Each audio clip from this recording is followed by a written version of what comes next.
ಇಡ್ಲಿ ದೋಸೆಗೆ ಯಾವಾಗಲೂ ಒಂದೇ ರೀತಿ ತೆಂಗಿನಕಾಯಿ ಹಾಕಿ ಚಟ್ನಿ ಮಾಡಿ ಬೋರ್ ಆಗಿದೆಯಾ? ಹಾಗಾದರೆ ಈ ರೀತಿ ಚಟ್ನಿ ಮಾಡಿ, ನೀರು ಚಟ್ನಿ, ಈರುಳ್ಳಿ ಹಾಕಿ ಮಾಡುವಂಥ ಚಟ್ನಿ ಎಕ್ಸಲೆಂಟ್ ಆಗಿರುತ್ತೆ. ಇದನ್ನು ರುಚಿಯಾಗಿ ಹದವಾಗಿ ಮಾಡೋದು ಹೇಗೆ ಅಂತ ನೋಡೋಣ. ನಾನು ಆಶಾ, ನಿಮಗೆಲ್ಲರಿಗೂ ಅಡುಗೆ ಸಾಧನಕ್ಕೆ ಸ್ವಾಗತ. ಈ ಈರುಳ್ಳಿ ನೀರು ಚಟ್ನಿಗೆ ನಾನಿಲ್ಲಿ ಮೊದಲು 1 ಟೀ ಸ್ಪೂನಷ್ಟು ಎಣ್ಣೆನ ಹಾಕ್ಕೊಂಡು ಅದಕ್ಕೆ ಒಂದು 4ರಿಂದ 5 ಬೆಳ್ಳುಳ್ಳಿ, ಹಾಗೆ 1/4 ಇಂಚಿನಷ್ಟು ಶುಂಠಿ, ಖಾರಕ್ಕೆ ತಕ್ಕಂತೆ ಹಸಿಮೆಣಸಿನ್ಕಾಯಿ. ನಾನಿವತ್ತು ಕಮ್ಮಿ ಖಾರಕ್ಕಾಗಿ ಒಂದೇ ಒಂದು ಹಸಿಮೆಣಸಿನ್ಕಾಯಿ ಹಾಕಿದ್ದೀನಿ. ಜಾಸ್ತಿ ಖಾರ ಬೇಕು ಅಂತಂದರೆ ನೀವು ಜಾಸ್ತಿ ಮಾಡ್ಕೋಬೋದು. ಇಷ್ಟನ್ನು ಹಾಕಿ ಎಣ್ಣೆಯಲ್ಲಿ ಲೈಟಾಗಿ ಬಾಡಿಸ್ಕೊಂಡು, ಜೊತೆಗೆ ಒಂದು ದೊಡ್ಡ ಈರುಳ್ಳಿನ ಈ ರೀತಿ ತೆಳ್ಳಗೆ ಉದ್ದಕ್ಕೆ ಕಟ್ ಮಾಡಿಕೊಂಡು ಅದನ್ನು ಸಹ ಸೇರಿಸ್ಕೊಂಡು ಬಾಡಿಸ್ಕೊಳ್ತಾ ಇದ್ದೀನಿ. ಈರುಳ್ಳಿ ಕಲರ್ ಚೇಂಜ್ ಆಗಬಾರ್ದು, ಸ್ವಲ್ಪ ಟ್ರಾನ್ಸ್ಪರೆಂಟ್ ಆಗಬೇಕು. ಜಾಸ್ತಿ ಕಲರ್ ಚೇಂಜ್ ಆದರೆ ಚಟ್ನಿ ರುಚಿ ಚೇಂಜ್ ಆಗೋಗ್ಬಿಡುತ್ತೆ. ಹಾಗಾಗಿ ಸ್ವಲ್ಪ ಲೈಟಾಗಿ ಬಾಡಿದೆ ಅಂದಾಗ ಇದಕ್ಕೆ ಒಂದೇ ಒಂದು ಚಿಟಿಕೆಯಷ್ಟು ಹುಣಸೆ ಹಣ್ಣನ್ನು ಸೇರಿಸ್ತಾ ಇದ್ದೀನಿ. ಜಾಸ್ತಿ ಹುಣಸೆ ಹಣ್ಣನ್ನು ಹಾಕಿಬಿಡಿ, ಟೇಸ್ಟು ಬದಲಾಗುತ್ತೆ. ಸ್ವಲ್ಪ ಒಂದೇ ಒಂದು 1/4 ಇಂಚಿನಷ್ಟು ಶುಂಠಿ ಹಾಕಿ ಅದಕ್ಕೆ ಇಲ್ಲಿ 6 ಟೇಬಲ್ ಸ್ಪೂನಷ್ಟು ಹುರಿಗಡಲೆ, ಹಾಗೆಯೇ ಒಂದೇ ಒಂದು ಟೇಬಲ್ ಸ್ಪೂನಷ್ಟು ಹಸಿ ಕಾಯಿ ಚೂರನ್ನ ಸೇರಿಸ್ತಾ ಇದ್ದೀನಿ. ಕಾಯಿ ಚೂರು ಬದಲು ನೀವು ಕಾಯಿ ತುರಿನೂ ಆದರೂ ಸೇರಿಸ್ಬೋದು, ಆದರೆ ತುಂಬ ಕಡಿಮೆ ಹಾಕಿ ಕಾಯಿ ಚೂರು. ಬೇಡ ಅಂದರೆ ಕಾಯಿನ ಕಂಪ್ಲೀಟಾಗಿ ಸ್ಕಿಪ್ ಮಾಡ್ಬೋದು. ಇಷ್ಟನ್ನು ಹಾಕ್ಕೊಂಡು ಲೋ ಫ್ಲೇಮಲ್ಲಿ ಹುರ್ಕೊಳ್ತಾ ಇದ್ದೀನಿ. ಈಗ ಕರೆಕ್ಟಾಗಿದೆ. ಈರುಳ್ಳಿ ಕಲರ್ ಚೇಂಜ್ ಆಗಬಾರ್ದು, ಅದು ಮುಖ್ಯವಾಗಿ.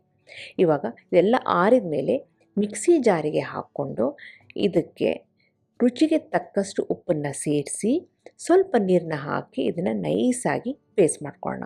ತುಂಬಾ ಸಿಂಪಲ್ಲು ಈ ಚಟ್ನಿ ಮಾಡೋದು. ಇವಾಗ ಎಲ್ಲ ನೀರು ಹಾಕಿ ನೈಸಾಗಿ ಪೇಸ್ಟ್ ಮಾಡಿಕೊಂಡು ಸೈಡ್ಗೆ ಇಟ್ಕೊಂಡಿದ್ದೀನಿ.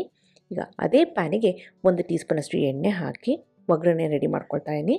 ಒಗ್ಗರಣೆಗೋಸ್ಕರ ಸಾಸಿವೆ, ಉದ್ದಿನಬೇಳೆ, ಕೆಂಪು ಮೆಣಸಿನ್ಕಾಯಿ ಹಾಕಿ ಸ್ವಲ್ಪ ಕರಿಬೇವಿನ ಎಲೆನ ಸೇರಿಸ್ಕೊಂಡು ಬಾಡಿಸ್ಕೊಳ್ತಾ ಇದ್ದೀನಿ. ಸಾಸಿವೆ ಸಿಡಿಬೇಕು, ಹಾಗೆಯೇ ಉದ್ದಿನಬೇಳೆ ಕಲರ್ ಚೇಂಜ್ ಆಗಬೇಕು.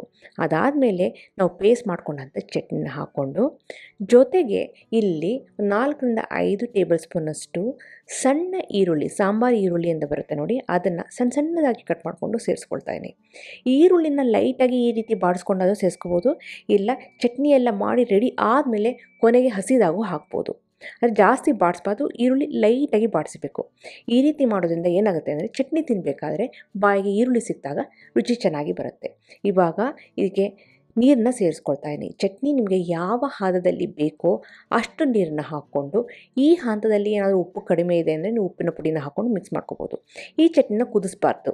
ಈಗ ಒಗ್ಗರಣೆ ಎಲ್ಲ ಚೆನ್ನಾಗಿ ಮಿಕ್ಸ್ ಆಗಿದೆ ಅಂದಾಗ ಸ್ಟವ್ನ ಆಫ್ ಮಾಡಿಬಿಟ್ಟಿದ್ದೀನಿ. ಈಗ ನೋಡಿದ್ರೆ ರುಚಿಯಾದಂತಹ ನೀರು ಚಟ್ನಿ ರೆಡಿ. ಎಷ್ಟು ನೀರಾದರೂ ಮಾಡ್ಕೊಳ್ಳಿ, ಅದ್ಭುತವಾಗಿರುತ್ತೆ. ಈ ಚಟ್ನಿ ನೀರಾಗಿದ್ರೇ ಮಾತ್ರ ತುಂಬಾ ರುಚಿಯಾಗಿ ಬರುತ್ತೆ. ಈರುಳ್ಳಿ ಹಾಕಿ ಮಾಡುವಂಥ ಈ ನೀರು ಚಟ್ನಿ ರೆಡಿಯಾಗಿದೆ.